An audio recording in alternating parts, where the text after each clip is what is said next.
Mon micro, il est où? Voilà, très bien. Alors, il est là. Hop. Oui, je disais, vraiment très intéressant. Et comment dire encore, je salue Babadem. Je ne savais pas que c'était lui parce qu'il a mis Baba Sambadem. Baba me surprend tous les jours. Mais bravo, bravo que tu sois là. Alors, réactiver encore le son. Il est là. Alors, hop. Oui, oui, oui, oui, oui. Alors, comme je suis très pas bon du tout avec... Voilà, c'est parfait. Voilà, je salue Babadem. Alors, il faudrait vraiment qu'on circonscrive ce sujet, puisque effectivement, comme l'a dit, je pense, M. Sow, la violence est toujours là. Elle a été amplifiée par les mass médias et les réseaux sociaux. Moi, j'enseigne, j'ai une vacation à Paris 5, un DU que j'enseigne, et je parle de la représentation de la violence à travers les cultures. Ça fait 7 ans que j'enseigne cela.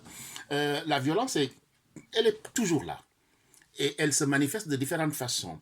On la montre de différentes façons. Mais ce qui est intéressant pour notre pays, c'est tout simplement, même si les chefs religieux, certains, et Kitan a parfaitement raison, il y a certains, parce qu'en fait, au Sénégal, chaque fois qu'un homme puissant, se lève, il va chercher la bénédiction d'un chef religieux, d'un marabout. Je ne dis pas d'un guide. Moi, le guide, c'est véritablement le khalife. Le khalife. Les khalifes qu'ils sont au Sénégal, ce sont ces gens-là. On a vu l'exemple de, comment dire encore, le khalife des Tidjanes. Je prends cet exemple-là, il y en a plein. Qui a osé, on l'a entendu dans une vidéo, dire au chef de l'État, s'il y a des problèmes, c'est toi le chef. Et parce que tu es chef, tu es en cause. Et dans la définition de l'autorité, si vous allez lire Robert Damien, qui parle bien de l'autorité, c'est le chef. C'est celui qui achève. Il achève. Il achève le discours. Il achève ce qu'il a dit, etc. Il répond aux sollicitations du pays et du peuple. Mais quand il y a effectivement un hiatus, et c'est cela dont parlait aussi Semedo, une approche critique, certes, ce qui n'enlève pas effectivement le rôle en back-office d'une certaine diplomatie. La diplomatie n'est pas toujours manifeste. Il y a toujours une diplomatie douce, ce qu'on appelle la diplomatie de back-office. Bien, donc les religieux parlent au président de la République. Et nos khalifes, nos chefs, nos guides l'ont montré. On l'a vu à la télévision.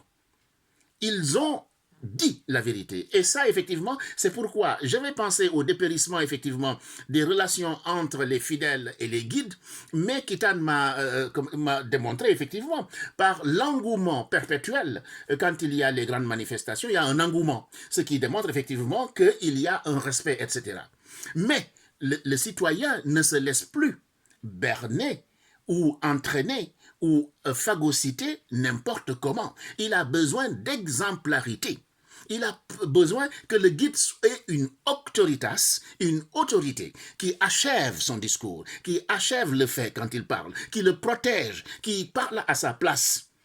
Et en ce moment, je vois des vidéos où effectivement nos grands guides font ce travail-là. Il y a effectivement les petits marabouts, je ne parle pas de ces gens-là, qui sont des marabouts politiques, des marabouts hommes d'affaires, mais ça c'est la nature humaine. Mais ce qui m'intéresse, c'est le chef.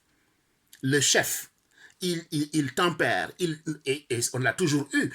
Quelqu'un me disait, la violence a toujours existé, mais oui, le Sénégal est atypique, le masla, le soutoura, vous savez, ces back-office, etc., on est toujours fort pour ça. On cache toujours, on dissimule, on a l'art de la parole pour tout simplement atténuer les tensions. Et nos guides religieux le font. Il y a bien entendu des dérives de la part de certains, mais pas des guides religieux. Et qu'il y ait des filiations économiques, des intérêts, oui. Le guide religieux a besoin d'avoir un pouvoir, une puissance financière aussi. Mais cette puissance financière, on le voit au Sénégal, viendrait aussi des fidèles. L'État donne aussi. Et Semedo a parfaitement raison quand on a distribué des terres, etc. Oui. Et quand les masses médias montrent ça, les nouvelles technologies de l'information le montrent, ils disent qu'il y a injustice. C'est pourquoi je vous ai dit, La cause de cette violence-là, c'est le dépérissement tout simplement de la justice. Parce que les gens voient l'iniquité et le chef doit être juste. Mais donner à quelqu'un parce que tout simplement il a un statut et le miskin le laisser croupir dans la misère, dans une situation de tension perpétuelle. Depuis 15 ans, on voit au Sénégal l'émergence de l'argent et la pauvreté grandissante. Il y a un gap, il y a un grand fossé au Sénégal. Un grand enrichissement face à la paupérisation de la population. Et ces populations qui dépriment. Et quand on déprime, on est instable. Et quand on est instable, on fait feu de tout bois. Donc, il est vrai que les masses médias ont amplifié le phénomène. La dépréciation relative des hommes religieux, on le voit. Et les masses médias, quelquefois même, ils trafiquent l'information, ils les accusent, etc. Mais on dit souvent qu'il n'y a pas de fumée sans feu.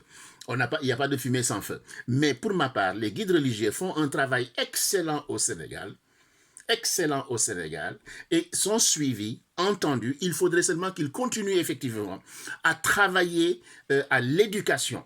Il faut, quand un individu est bien éduqué, il peut être libre et décider par lui-même. Et le guide religieux viendra tout simplement l'accompagner dans l'élévation. Donc pour ma part, il faut éduquer le peuple. Il faut éduquer le peuple. Un peuple bien éduqué, c'est un peuple qui se conduit bien et sans violence et qui n'a pas besoin d'insulter. Et c'est à cela qu'on doit s'atteler, il me semble.